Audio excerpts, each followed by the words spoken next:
Tuna fishing is one of the most exciting things you've ever experienced. So Prince Edward Island, Canada. I know you've seen me here time and time again, and tons of people flock here just for a shot at a 1,000-pound fish.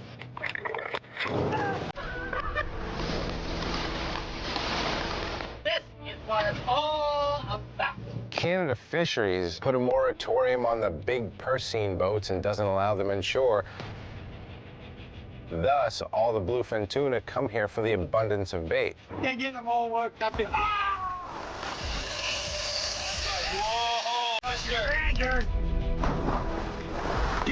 This is what this fishery's all about. Historically, it held some of the biggest tuna in the world. That's the reason why I'm always coming to Prince Edward Island for my shot at bigger and bigger fish. Beautiful, perfectly healthy Prince Edward Island bluefin tuna. Did you pick the right boat or what? Having some laughs and you're telling jokes. That's really half of what the tuna fishery is, camaraderie. Seeking a common goal, trying to fool this massive fish into biting your bait. I love this place. That's what we do. Today's gonna be the day. Feel it.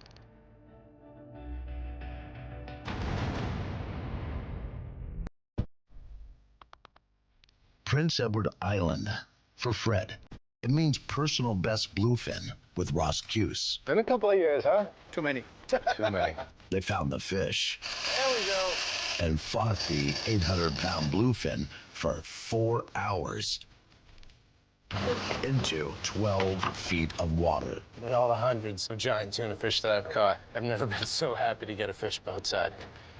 Now, in cooler days, it's round 2 for Fred, drawn by the magic sound of grander bluefin. There's always this odd anticipation when you show up here because I'm constantly seeing pictures and photos and getting texts from Bruce and Ross of all the huge fish that they're catching. 9, 10, 11, 12-foot long bluefin tuna.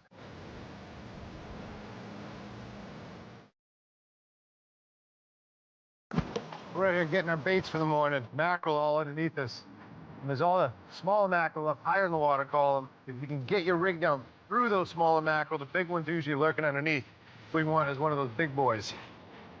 The tuna love southwest winds. Might be hell on me, but it's gonna get the bite on a big sucker like this. A southwest wind blowing beneath a mackerel sky. It's a mackerel sea, too. The pathway to giant tuna. We get a workout. He keeps coming back, so he's curious, he's interested. Waiting to see this rod torque right over. Normally, the wait begins, but a hungry fish eats when it wants.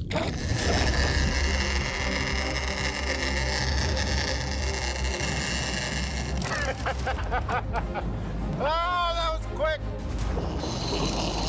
Just gonna let Ross clear these other lines. We get harnessed up. I'm gonna go to town.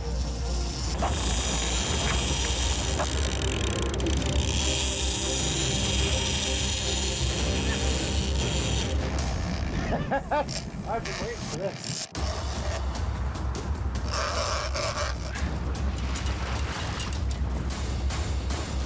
This is great.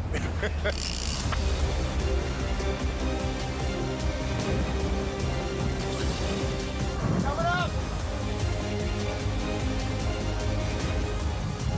Giant bluefin tuna. Oh, he's bigger than we thought. There you go, you got a leader? Right here, right here. Oh, it's What might have been a 120-inch bluefin tuna can count itself the victor in this fight. tail chafe. It's not only the needle-sharp teeth destroying line, but the lashing of one of the strongest tails in the oceans.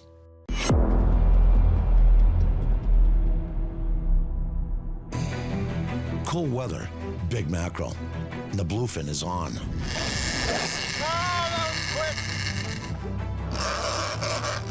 Oh, he's bigger than we thought. There you go, you got a leader? Right here, right here. Oh, it's not a good feeling at all. A leader, a swivel, a hook, At best, they've only got one good tuna fight in them. One of the most crucial things in big game fishing, especially tuna fishing, is all of your crimps and connection. There's gonna be so much stress on all of your gear, you need to make sure that everything is put together perfectly and you've taken human error out of the equation as much as you possibly can. Every leader starts with the fluorocarbon. You wanna make sure that you pick the right diameter crimps for your line. In this case, I'm using 150-pound Seagar. It starts with a crimp. I follow that up with chafe gear. And this is really an optional thing, but I put it on it just for one extra added layer of protection in case we're on a really long fight. It helps preserve the strength of the line from chafe from the hook rubbing on it constantly over the course of the fight. Once you have it all together, you should have a very small loop that looks something like that. Once you crimp it all together, you can always hook the eye of the hook to something stationary on the boat. Pull on it as hard as you can. And after it pops loose, you know you did something wrong, and you can look over your gear and make adjustments as necessary. One added step that I do, since these crimps come in brightly colored aluminum, I always take a Sharpie and I color them in black. Especially when we're fishing in shallow water and you've got the sunlight beaming through the water. If it catches this bright, shiny silver crimp, that might be just enough to make the tuna realize that something just doesn't look right, make them turn away at your bait the last second. Whether this is all just in my mind or it really does make a difference, I don't know. But if you're confident in your gear, you're confident in your fishing. The second day of fishing and a move to a new place to hunt, with the choice of bait becoming even more critical. We finally started marking a few fish on the sounder. We're sending live mackerel out, live herring out, mixed in with our chum to try to fool one of these big fish. Or feeding down a dead herring. You know, this time of year, only the monsters are left, and they didn't get that big by being stupid, so you've got to be really particular when you're rigging your baits.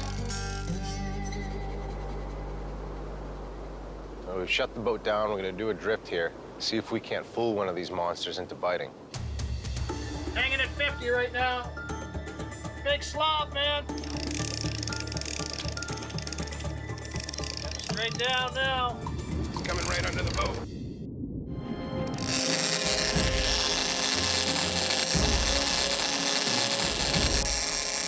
Just like that. I'm saying, on these slow fishing days, the days when there's 30 boats out here fishing and only 3 or 4 bites, every little thing you could do to give you an advantage of getting a bite is crucial. Fred hopes the new crimps and knots hold. This could be a grander, but it also feels tail-wrapped, turning a catch into a deadlift. Well, I'm thinking that the line might have got wrapped around this fish's tail. By the way he's coming up, can't really feel his tail beats anymore. Pretty much just a straight pull, eh? Right, like, I mean, if this is coming out under his anal fin, there's no way you can get him in, you know? Which I think it may be. You know, I can feel it rubbing on his body. It's definitely wrapped on him somewhere. The fight is a standoff. Fred knows too well that wraps do not strengthen a line. Then somehow, the tuna untangles. I just felt the line come unwrapped off of him, so I might be able to get him up a little better now. Well, that's good. Either that or he's gonna take me to town. He's coming up steady, real slow but steady. Getting close. The tuna, on the other hand, has a different idea. Literally one of the strongest fish in the ocean. You think you're in good shape? These fish will prove you wrong. It takes every muscle in your body and all of your focus. It takes stamina, willpower, endurance. Call it.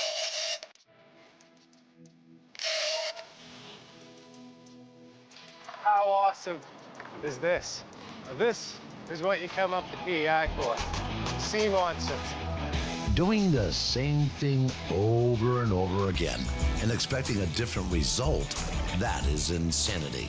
And anglers over and over again put their lines in the water and come up empty, except when they don't, proving there may be a method to this madness.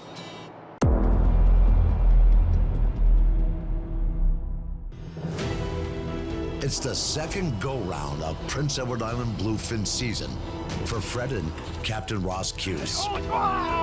There have been losses and wins, but the quest is still on for the personal best. This is what you come up to PEI for. One monster bluefin is all you can ask of your terminal tackle. For his next trick, Fred needs to re-rig and do it the right way. So as Ross is steaming back, just get a nice fresh new leader on. Don't want to take any chances. That leader's been stretched out, shaped through that fish's teeth, wrapped around his body during the fight, so don't take any chances. New leader every time.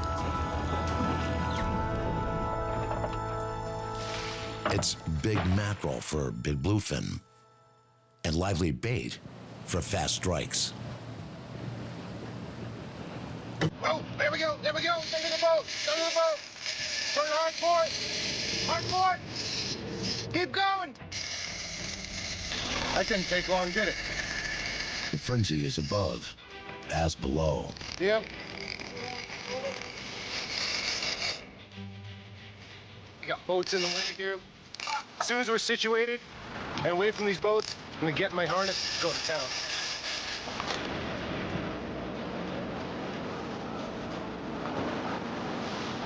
Game time.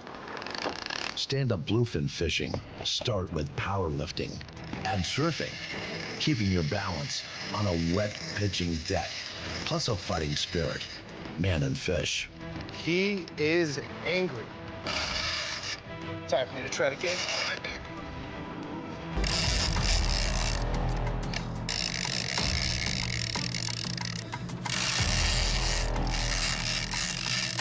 No matter how many of these fish I catch, the strength never ceases to amaze me.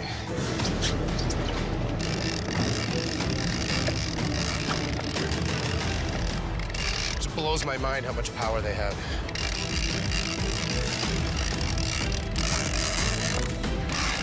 Swimming dinosaurs.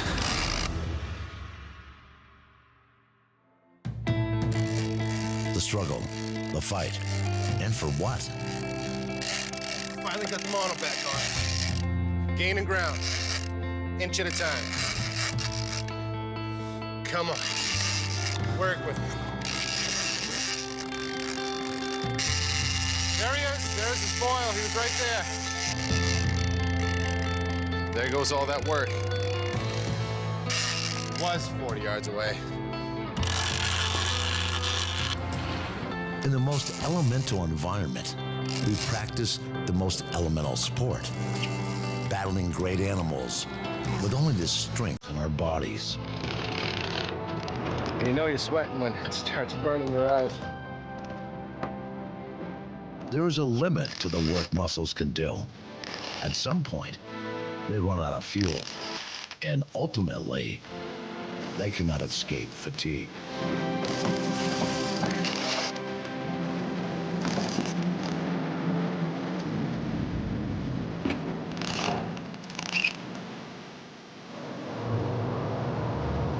He's good, he's good, he's good. Okay.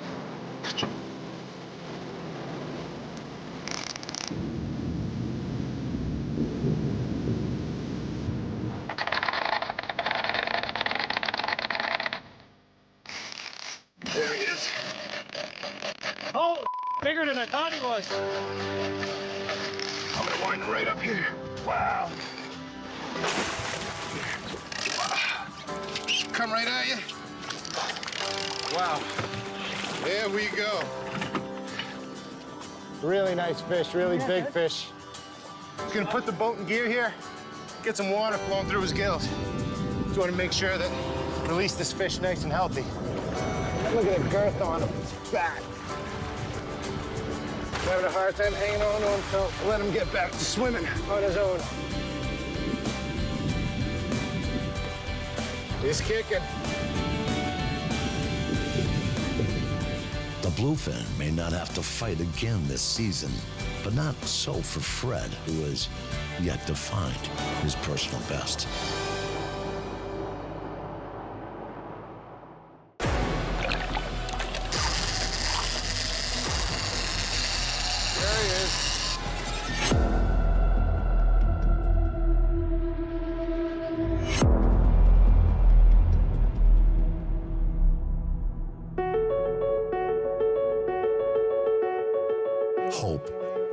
is what brings Fred back to PEI season after season, searching for his personal best bluefin tuna.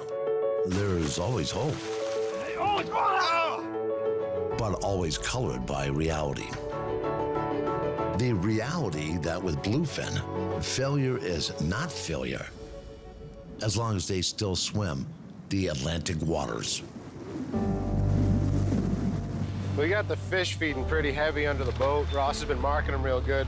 Or feeding down a dead herring mixed in with our chum to try to fool one of these big fish. He's going down. He should be getting eaten in a minute. Oh, one shooting up.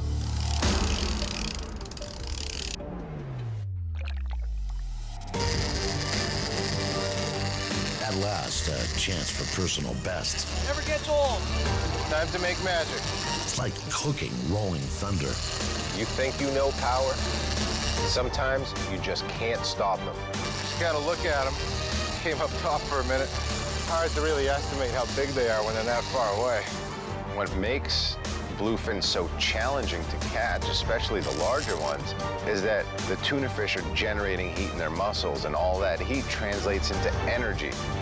So even though we're fishing in this cold water, these fish don't give up easily. Finally got mono back on the reel. Probably got about another 200 feet.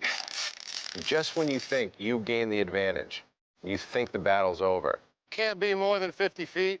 they prove you wrong. That drag out. It doesn't seem to want to slow him down.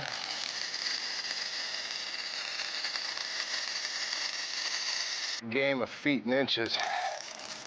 I gain a foot, foot and a half, maybe 5 plus some. That's just a back and forth to see whose will breaks first.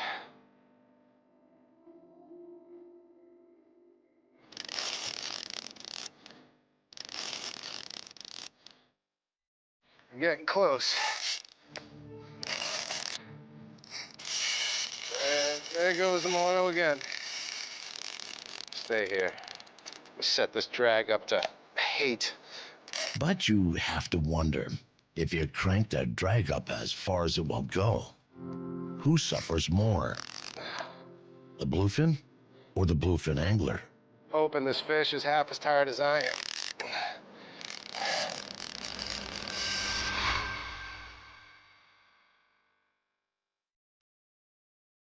I pulled the hook. It's fine. Just didn't get it. You can't always predict what you're gonna catch, what's gonna bite. Every time you put a bait in the water in PEI, you quite literally have the potential of catching a world record. Even though we caught some enormous tuna this week, I still have yet to break my personal best. So something tells me I'll be back here next year on my search for that 1,400-pound monster. There's nothing like hand feeding 11-foot fish boatside and just watching it. And it's Mother Nature at its rawest form right in front of you. Love watching them kick away. It's really a bucket list kind of place. Everybody's got to see it once in their lifetime.